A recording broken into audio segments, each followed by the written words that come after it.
Hello and welcome to the brand new show On the Road With. My name's Gareth and I'll be your host. Thank you so much for joining me. I'll be talking to a lot of different touring professionals in the performing arts industries, the entertainment industry, about what touring means to them, the different people they've worked with, how they got into it in the first place, and what it means for their mental health. I've got some great, really exciting guests lined up for you on this first series. And today I'm really pleased to be interviewing a great friend, somebody I go back a long way with. We were at school together, and I've seen him take the world of stand-up comedy by storm. He's also a writer as well, writes novels, and a very talented guy and a lovely guy to talk to. So for a different perspective, other than music, on the world of touring, please sit back and enjoy my conversation with Mr. Tharun Chelley. Tharun, thanks for doing this. Not a problem, mate. How are you? All right? I'm very good, thank you. How are you doing? Yeah, not too bad, not too bad. I heard you when we were doing the sound check before we came on. You were listing off different foods that you missed during the lockdown. How's the lockdown treating you? Well, yeah, you asked me to keep just say some words, and the first thing that pops in my head was like just food. So KFC always pops into my head these days. I missed the Colonel. I was good friends with him, but that's gone. Long lost friend. That's it. But I heard Maryland's still open. So. Yeah, I have as well. Yeah, it's funny actually. Maryland Chicken comes up in your book Tainted Secret, doesn't it? Which I've just finished reading. Yes, it plays a prominent part. I wouldn't say Maryland Chicken was a major inspiration, but you know, it's one of those lifelong goals to give it some advertisement when I can. Well, that's it. And so we're straight in then. That was a nice link by me. I like to think. I'm glad you praising yourself for that. Yeah. Well, some things never change. So we've known each other a long time. Yeah. If I was thinking about this in preparation for the interview. I've known you the longest out of any guest. It'd be quite hard to find a guest that I've known longer. And I was thinking about it, and if I were to put money on what you would end up doing for a job. It probably wouldn't have been a stand-up comic or author, you know, in terms of the path you might pursue. In fact, I don't know what I would have put money on you doing, if I'm completely honest. I knew your brother actually before you. There's a guest who I've known longer than you. Through the kind of through the youth theatre days. Yeah. So,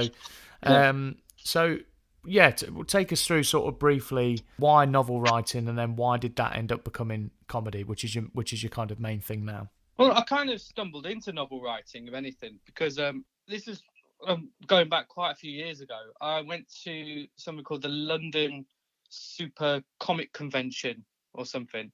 It wasn't Comic-Con, it was like a B-grade version of it. Right, but, okay. I then got talking to a British comic book writer called Neil Gibson, and he wrote these really good graphic novels called Twisted Dark and everything. Right. And they were published by T Publications. And I just started talking to him about, like, you know, writing and how I'd be interested in doing it. Originally, I was actually going into comic book writing. And he said, well, if you've got any ideas, just get in touch with me and we'll see how we go from there. And I sent him some scripts and he was saying, yeah, I like your work. You seem to have a knack for writing. But then randomly, I thought, you know what? I want to write a novel. And so I took all those ideas I had from writing a script, how you construct it from the start to the middle to the end, how you formulate the story itself. And then I decided to do some research into how it is you actually write a novel, because I studied English Lit at university. Yeah. And then that was more studying literature as opposed to composing it. So what I then decided to take all the notes I did from studying it and then transition that into actually writing something. Did some research into what it is that I could write about, and then at the time I decided to gain an interest in serial murder, which is, you know, always positive.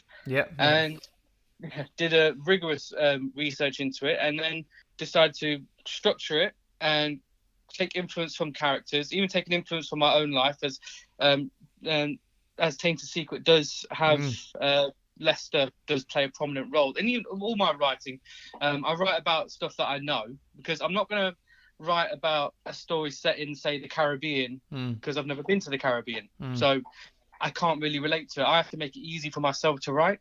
And then I've structured all that, and then out came Tainted Secret from basically that interaction there. And then it led into this, and this is where we are now. Yeah, I mean, it's you talk about Leicester playing an influence. It really does in the book. I'm not going to give too much away, but I can see elements of your own life because I know it quite well. Coming into that, you know, one of the characters is named after somebody that we both know. That's it, yeah. And you know, I can see a lot of things creeping in there, which, because I know you, I find it quite interesting and amusing, you know, to see those things. Yeah. And I saw the same in your comedy actually as well. When I first watched a clip of you on YouTube, you'd said you've been doing it, and you went on the ultra comedy sort of course, didn't you, to begin. Which is a really good course, and I'm looking to. I was actually down to do it myself. Finally, I did actually get round to enrolling before all the lockdown kicked in. And I remember watching a YouTube clip of you, and you were talking. You did a sketch about your parents and your home life and your family setup, and it rang so true because I know your family. That, you know, I remember. So you obviously draw from what's immediately around you a lot. Yeah, because one thing I always write about, and one thing is my actual major strength is characters. Yeah. If you read my novels, say Tainted Secret or Border Monkeys, the story really is the characters as opposed to what goes on around them. They're telling the story. And I'm more of an individualist kind of writer, and that's why stand-up comedy, when I do stuff on stage, it's always based around certain characters. Like I talk about my mum and how she's from London. She's a Cockney, she's a bit like that, you know. Yeah. We've got that we've got that in common. That's it. And how my dad, and this, a lot of it is actually true. Like my dad. It so is. I know what you're going to say. Exactly. He taught at a different school and then wouldn't let me go to the same school he teaches at, but then went on to tell me how crap my school is. Yeah. You know, so I remember that well. It's things like that. Yeah, he does things like that, and that's but it's taking those elements and then just creating characters from it, and that's where my stand-up is, and that's where my writing is as well. It's just very, very character driven. I mean, I think people forget that with stand-up comedy, you know, you see all I can relate it to is as an artist and songwriter and stuff is that people see you up on stage and they think that's the only part of your job, but all these big comics you see, you know, live at the Apollo and all that, they've spent a lot of time honing their material, writing it, then going out and performing it. Okay, what works, what doesn't? Oh yeah. You know, I mean, one comedy night I went to with you when we last went out for a beer, that seems like a real luxury now, doesn't it, going out for a beer? Yeah, I know. But you know, one comedy night we went to, there was a guy up there who'd crack a joke, and then depending on the reaction, he'd either tick it or cross it off his material list. I mean, you know, I think that there's a lot of that background that goes into it, that it looks so effortless comedy, but it isn't, is it? That's like, because we went to an open mic night. Well, it wasn't That's right. It was kind of an open mic night. Yeah, sort of, yeah. There was a kind of, it wasn't just anybody get up, but it was a kind of, it was that type of thing, yeah. It was what we call a new material night. That's the one. That's the one. Yeah. It's where you try, you know, and even in music you have it where you try new material, see how it goes, and they're the best nights to really go for, especially if you're segueing into, say, a new city. Yeah, it's good to try new material out there, and then just see how it works, because then you can get a gauge for what the crowd is like in that area. Right. So that when you go back, you know what's going to work and what isn't. Exactly. Yeah. So it's I've done that in Birmingham before, especially do some new material, see how that works. So you get an idea what the Birmingham crowd is like. Yeah. And then once you get an idea, and then you can take the material that worked, and then go to an actual proper comedy night and use that. And that's where it's like rehearsals in many ways, because as comedians, your rehearsal is really just trotting around in your room. That's what rehearsal is really. And the only time you actually get to try material out to see if it works is at an open mic or a new material. And it's definitely a case of, it's so true in so many walks of life. I remember in the basketball days, it was you never quite knew if you were a good 3-point shooter in my case, or you know, in comedy you never know if your material is going to work, or if you're a singer, you don't know if you're going to sing a song well until you're actually out there in front of an audience that you don't know, doing it for real. Or in a sporting context, you're actually in a game, not a practice environment. There's no substitute for the real thing, is there? Yeah, it's like, say for example, if you're rehearsing for a play. Yeah, you can rehearse your lines over and over again. Go have your dress rehearsal and all that, but you don't really know how that performance is going to be until it's in front of an audience. It's the same situation in music, same situation in comedy. Obviously, with novel writing, it's a bit different because this is you're writing it and it's on the page. But in that sense, that comes down to the editing process. That's where you've got. And I used to send it off to different proofreaders all the time. I have this one specific proofreader I always go to, and she would always read through it, and she'd say, "Okay, this works, but change this, change this, change this, change this." Then I'd rewrite it, send it to her. She'd then ask me to change more things, and then but that's how you do it, and that's kind of like in a novel way of rehearsals. You're doing that over and over again, and then you get your manuscript, and then you send it off. And comedy's the same process. It's you have like some jokes I've written, I thought, oh, this is genius. I'll get a Nobel Prize for comedy for this joke. And then I go and perform it at an open mic and nobody reacts to it. And I'm like, oh, well, that was crap. Yeah, I've had that with songs. You go on stage and you think this one's going to bring the house down, and it just doesn't work. Yeah, no, it's like I make some jokes about things that we know about, like Facebook and Instagram. And one of the jokes I usually play on is how when a lot of people, usually girls and everyone, like to look up their ex. Like, say you break up with a girl, sometimes they'll look you up on Facebook just to see how you're doing. See how you're coping with that. And then they'll just, I used to refer to it as Facebook stalking. One girl actually came up to me after a gig and said, "We don't call it stalking, it's research." I'm like, "Oh, okay, it's research, is it? Oh, I see that's what you're doing." And then I foolishly went to a gig in Northampton, performed that same joke, but the audience were majority around in their 60s. Oh, man. And they just looked at me like, I don't get this. Yeah. I was like, oh, right. But that was when I was early on in doing comedy, and I realised, oh, okay, you need to adapt it to your audience. Well, talking about that, crowd work, is it a fallback if things are not going to plan, or is it only for particular shows, or should you always do a bit of it, or what's your philosophy on that? It depends on the crowd. It really does, because I usually found when because I've done some stuff down south as well, and I've found that down south, might not be in all clubs everywhere, but I found down south they tend to like it if you just kind of just do your show. They like a little bit of crowd work. Yeah. But majority of the crowd, they're just like, we just want to come see some comedy. Stick to the set, Yeah, stick to the set. Get on with it. I ain't here to talk to you. Get on with your set. But then they don't mind if you play on them a little bit. They kind of enjoy it. But then they're mostly here to see the comedy. Yeah. You get further up north, they're down for, pick on us. Right. They really enjoy it. And I think that's, in many ways, crowds in England in general, I've noticed. Absolutely, yeah. They love the band. I'd agree with that. Yeah, I'd agree with that. Yeah, they love the band. And it does vary from north to south as well. Yeah, it varies completely. It's people up north are into a different type of humour than people from down south.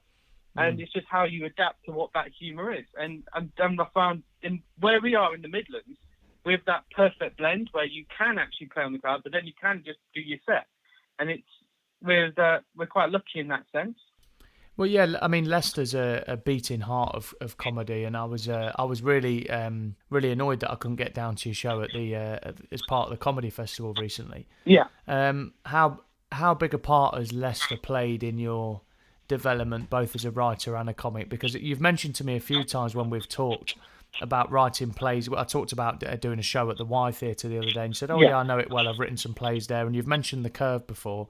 How else have you explored what opportunities there are in Leicester, and how has Leicester helped you in your? I know we've talked about the novel writing, but as a performer, how has Leicester helped you? Leicester, I see as kind of like a character on its own. Yeah. It's like, I mean, everyone plays on the whole, like, everyone talks about how it's multicultural. Like, yeah, that's fine. Yeah. But I think we've discussed before. Leicester is a small city that's a big city. Yeah. And it's like, because you've got random things, you've got like a massive theatre here, you've got bars, and you've got a Premier League winning football team knocking about in Leicester, so you've got all these weird things in a city that really shouldn't have all that, but yet we've got it all. And yet we've got one of the best comedy festivals in the country here. Yeah, outside of Edinburgh, it's a dominant one, isn't it? and you see, when I was and sometimes I'll even just go to gigs during the comedy festival, and you see comedians from there who've come from all around the country just to take part in a bar in Leicester, and you're like, well, hold on, this doesn't make sense. This is Leicester. I think also when we were kids, we were quite the Leicester we knew, which was the Shires and the clock tower, you know, the clock tower. So we still have that mindset that's Leicester. But if you actually look at Leicester now, what the people like 15, 16-year-olds now are growing up, what Leicester they've got, it's like, I'm like, you guys are so lucky. You know, we had mini golf places when we were growing up. you know. They're spoiled, Tharun. They're spoiled. They don't know what they've got. They've been born. And it's like, we don't have a cinema which had reclining chairs. We had none of that when we were growing up, you know. Back in our day. Back in our day, this was all fields. The life of a comic, a stand-up comedian, has always been something that's intrigued me. It's one of the reasons I've got you on the podcast, because obviously I thought I want to interview people other than musicians. I know about touring as a musician like the back of my hand, you know. And one of the reasons I wanted somebody a bit different in terms of what they do as a performer is because it's always just fascinated me, because it's quite a lonely existence, isn't it? Oh, thank you. Thanks for making that clear. Well, no, but you know, I mean, I guess, is there a bit of a palliness between different comics who are on the same bill, or is it quite competitive, or you know? Oh no, one thing I do say about comedy, I've never met a comedian who's competitive. Really? In the sense that, I've never met. I mean, obviously, deep down, you kind of want to do better than everyone else on the bill, but you're not going to be an arse about it. It's if everybody, all the comedians I've ever worked with, they've always been quite supportive, and if you do well on a certain bill, they'll probably, if they've got a gig going up, so they might call you over to do it. So. That's how it kind of develops, isn't it? That's how your profile kind of develops. What that word of mouth and that professional recommendation. Yeah. We all want the exposure. So we're all nice to each other. We all suck up to each other. Yeah, I mean that's it. It's I found that generally speaking within music as well, and I think generally performers and people in performing arts, they realise how tough it is to break to have that break and create your own name and your own reputation. As a comedian, do you think there's a big myth that I think it's a myth anyway, in that you need this big break to be successful as a musician? And I know plenty of musicians, and I like to try and include myself in it as well, who have been relatively successful without having that big Britain's Got Talent break or that big record deal. Do you think as a comedian you need that big break? You need to get on live at the Apollo, you know, in order to make a living from it? Or can you make a decent enough living day to day as a comedian that has a following but isn't Jack D, you know? Yeah, I mean, success is measured by your own individual perspective. So in terms of success, Tharun, you think it's everyone defines themselves by their own sort of barometer? Is that what you're saying? That's it, yeah. And it all depends on what your individual idea of success is. It's like I've always I look at success as being proud and happy with what you're doing every day. You know, it's I've always been under the mentality that I'd rather be earning 20 grand a year and be happy with my life, be happy with everything, than earning 100 grand wanting to kill myself every day. Yeah, because to me that's not success. If you're earning all that money and yet you don't really like what you're doing, that's not successful. Success is if you're enjoying yourself. And it's obviously like, you know, I'm not saying that if I wasn't called to do live at the Apollo, that I'd be like, no, I'm happy. No, of course I'm not. I only want to earn 20 grand a year. Go away. I'm happy where I am. Thank you very much. No, of course I'll do it straight away. Yeah. Within a heartbeat, I'd be there. But it's if that's what your goal is, I say set yourself specific goals, what you want to achieve, and when you've achieved those goals, then you're successful because you've achieved what you set out to do. And when you start measuring yourself next to other people, then you'll never really be happy, because because you'll always be like, oh, but I did this, but they did all that. Yeah. So now I'm not really achieved that. But I know I always say set yourself realistic goals, but set yourself goals all the time, and that way, that once you hit those goals and you've hit that target, good. Now set yourself some more. Yeah, that's right. I think it's again, I liken a lot of stuff to basketball analogies. You remember how into the basketball I was, and still am, in terms of my interest in the game, and it's the best coaches for me that I ever had were the ones who said they did all the technical scouting on the opponent, and they'd say, right, he likes to he's left-handed, so guard him like this, or exploit this mismatch. You're going to be up against a guy smaller than you, so that's going to be to advantage this way, and all that kind of stuff. But at the end of the day, they said, let's focus on ourselves. If we do the right things as a team, we will win. Yeah. And I think you have to have that approach in performance as well. If you're constantly looking at what everyone else is doing, then it's you're going to be constantly chasing your tail, that's it. and criticising yourself. Exactly, and it's very easy also to blame other people for what goes wrong. Yeah, there's been times when I've done a gig and I'm like, it didn't go well because the audience was crap, or the person before me didn't really set the audience up that well, or the MC wasn't that great. But then it's like, well, hold on, what did I do wrong? Yeah, what was it about my set that didn't land? Yeah. And there's been times when I've been absolutely fuming at how I've performed. I'm like, you know what? You're better than this. You're better than that. Well, then, okay, we go back. We look at where it went wrong. Then we go back and do it again and see if we can do better. Yeah. And that's how you go. You measure yourself by your own successes. Yeah, absolutely. I mean, in terms of the when you talk about gigs, and we've mentioned money there, and the ugly thing that is money, and you said to me the other day, I asked you about doing a gig for me, which I'll reveal more later down the line about. But when we talked about that, and I don't mind being honest and saying that when we discussed money, I said, look, I don't know what, because of the situation, I don't know what there's going to be money wise, and you said, but it's all exposure, Gaz. And is there any gig that you would not? Is there any gig you wouldn't do, but money versus exposure, where do you sit on that? Where do you sit on that spectrum? I think it depends which level you're at, because I'm still at the point where it is about exposure at the moment. Because I've only been doing comedy for about a year and a half now. Bloody hell, it's gone by, hasn't it? I thought it was longer. Yeah, it's a year and a half, nearly 2 years now. I've been doing comedy, and it's oh no, that's been nearly 2 years. Yeah, I forget. It's weird past, but it's at the moment it's still. I'm looking to get that exposure, build that presence, and if the money's there, I'm more than down for it. I'll take the money by all means. But it depends what level you're at, what gig you're at.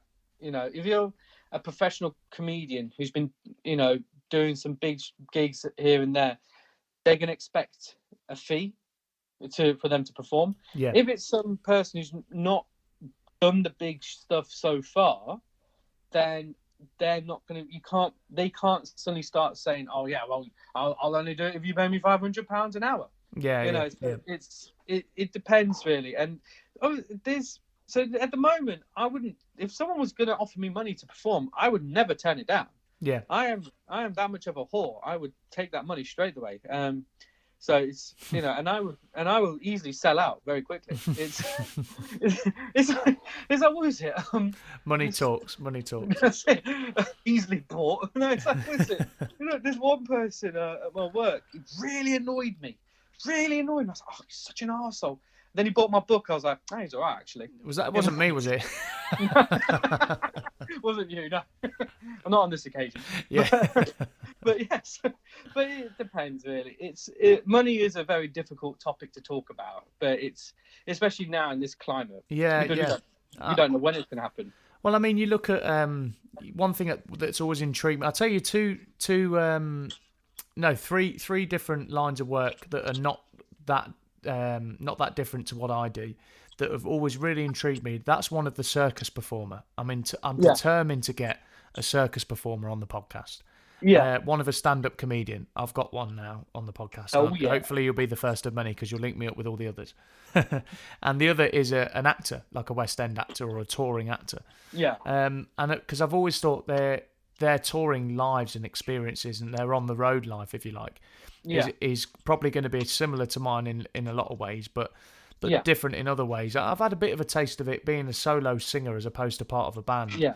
Is that quite kind of lonely experience? You know, you are pretty much on your own on the road. And when you're on stage, you're certainly on your own. And does that take kind of a big amount of mental preparation, or do you just, when you're going to walk on, you go, right, here goes, and you just go for it? Or how big a factor are nerves and self-confidence and all that kind of stuff? Always get nervous. That always happens. Doesn't come across from what I've seen, I must say. Because of my acting background. But it always get nervous. But one thing I don't do is I don't drink before I go on stage. I'll have like a water or a lemonade, but I won't drink alcohol because I want to be able to know what I'm saying when I get on stage. And yeah, that's Gareth, understandable. You see me when I've had a few. I do talk some rubbish, you know. So yeah, and I wouldn't say not always when you've had a few, but that's true. Sometimes it just needs to be a Capri Sun. Yeah, but it's so I like to keep a straight head when I get on stage. After that, I don't care what happens. But but then when I'm on, like, it's like made a point, like when you're on the road, it can be quite lonely, especially if you're like, sometimes other comedians will carpool with each other. We'll always like willingly jump in, offer someone a lift. Like, it's quite a community feel, isn't there, about that sort of thing? There's a massive community filled with comedians, and we're all like, you know, willing to do that. But sometimes if you don't know anybody who's going to a specific gig, then you do have to go on your own. So I had to do one near Stevenage not too long ago, and I had to drive down there on my own, and it was quite a strange experience. I'm driving all the way to Stevenage to do a 15-minute set, and then I've got to drive all the way back. Yeah, I've been in those scenarios. Yeah. You feel you at one point in the journey, usually on the way back when it's like 1 a.m. You might have an early start the next day. You're thinking, why am I? As good as the gig was, you're thinking, or good or bad, you're thinking, why am I doing this? What am I doing? I mean, like, why have I chosen this? Other people just go to work and then that's it. Yeah, I know. You know, it's 5 o'clock, they're done. No one does overtime to 1 a.m. That's right. Yeah. But that's part. But you know what? As artists, we love what we do, so that we do that. You know, that's just what we do. Yeah, we go to great lengths, don't we, to try and get our name out there, but B, it's a form of, kind of a form of therapy, isn't it? It's do you know, not therapy is the wrong word, but put it this way, you get twitchy if you don't do it. Yeah, I'd say it's a form of addiction. Addiction, yeah, good word. Yeah, I think good word. Performers are, you know, we're addicts. Yeah. With a to perform. You know, thank God it's that and not drugs. You know, but for a lot of performers, it ends up being both, doesn't it? Sadly. Well, you know, take the good with the bad, but it's but no, it's because we're addicted to performing on stage. And comedians, they're addicted to being praised. Yeah, one big ego trip. That's it. And so we're addicts. We want to keep going. We love that buzz, especially when you had a good gig. Like, I want to do that again, and then you go do another one. Well, that's another thing that intrigues me about the life of a professional comic, especially when you're in the earlier stages, and even at the latter stages. You watch live at the Apollo or whatever, and so I mean. There was a comedian on the other night and live at the Apollo, and I went to make me and my wife a cup of tea each. Came back and the comedian who was on had already gone off and the next one was on, and Amy said to me, "Oh, that was short. She was only on for it. You know, she told like 2 or 3 jokes and that was it." And but they were the person, I can't remember who it was now. It was a lady comedian. She was good, but she was in the kind of up and coming category. You know, on those bills you have the main host who's obviously the legend, kind of, you know, been around a long time. Then you have a headliner who's a pretty big name. And then you'll have somebody who's sort of fairly well known and, you know, does the circuit and would sell a lot of tickets probably in certain areas. Yeah. Then you have somebody completely new who's been given their first shot. And a bit like support bands with, you know, with when you're supporting a bigger name, the up and coming person gets the raw end of the deal and they get, you know, literally their 3 to 5 minutes of fame, don't they? Yeah, it's all part of the, it comes with the territory. Part of the training, isn't it? That's it. You know, it's you're there. to learn from these bigger comedians. Yeah. So you go on there, you get your 5 minute set, you do your set, then you watch what these guys are doing. And there's a reason why these guys are getting the longer set than you. It's because they've been there longer. Yeah. They know the game. That doesn't mean they're necessarily better than you. It's just they've been around longer. So you need to do more circuits, get your name out there more. I think with comedy, especially, even more so than music, really, it's a very, very subjective thing. You know, I mean, my mum and dad were together for, over 30 years, and there were comedians they both really, really liked. But there was some my mum loved and my dad couldn't stand, and vice versa. Yeah. You can imagine, can't you? Yeah. You've probably seen it happen. Yeah. It's a really, really subjective thing, isn't it? And I guess that limits the amount you can learn from other comedians, because with the delivery as well and the context of the jokes or the story that you're telling, it wouldn't always work. Another comedian telling your stories or using your jokes, or is there a lot of that goes on? Nicking bits of material, or is that a massive no? No, it's not really. There's no rule against it, but it's very frowned upon. Yeah, if you do, if someone steals your, if you can go to another comedian and say, "Oh, you can use this joke if you like," or if someone asks, it's like, "Oh, would it be okay if I use this joke?" They're like, "Yeah, that's cool." Right. Is it like an etiquette thing? Yeah, it's very, very much an etiquette thing. But if someone just outrightly just says your joke, and you're like, hold on a second, you're going to take credit for something I've worked on. It's seen as a form of plagiarism. It's not like, obviously, there's no legal ramifications. You can't take someone to court for that. Well, which you can over music. That doesn't exist in comedy, does it? No, it's in which, well, I hope it does. But then, the thing is that with comedy, there's no 100% unique joke, because every joke is influenced by something, and no matter what joke you come out with, someone may have said something similar elsewhere. So it's very difficult to, and grey area, isn't it? Grey area. Yeah, and it's I've seen comics before say like, oh, that person stole my joke and everything. I'm like, well, he did it a bit better than you do. So it depends really on that one, but it's not the done thing. You're not meant to do it. Before we wrap up, Tharun, you're one of the people I've seen on social media who's really sort of making the best of the lockdown situation in terms of how you keep in touch with people as a comedian. Trying my best. So tell us what you've been doing, and also where people can find your content during this period. Well, what I have done is I've created a new YouTube channel. And you can it's called Total Obvious Comedy, and it's where I do certain comedy sketches played off from my own times on stage, from certain sets I've done. I play different characters. I play one which is my uncle. He says, "Shut up, bastard," that kind of guy.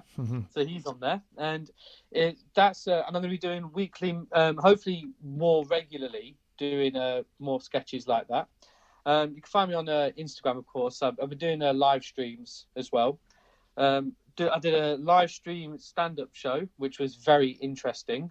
Weird. It's very weird. I mean, I've found when I'm doing my Saturday live streams, 7 o'clock, is that I finish a song and I feel like, I've done a good job of that number, and I go, thank you, because I'm anticipating the usual applause that you get. Yeah. And there's absolutely nothing. You don't even see the comments there and then, because they're all delayed. It's so weird. It's like I did a whole a 10-minute set, I think, on Facebook, and it was just like there's no audience there, so it's like I'm just talking to myself. Yeah, and I don't first sign of madness. That is first sign of madness. Exactly. And then I was arguing with myself, but I don't actually have a microphone at home, so I was using a selfie stick, and so I look like more of a weirdo. I'm talking to myself holding a selfie stick. He's finally lost it. It's like, when he walked in, like, what has happened to this guy? Lockdown's really playing havoc on him.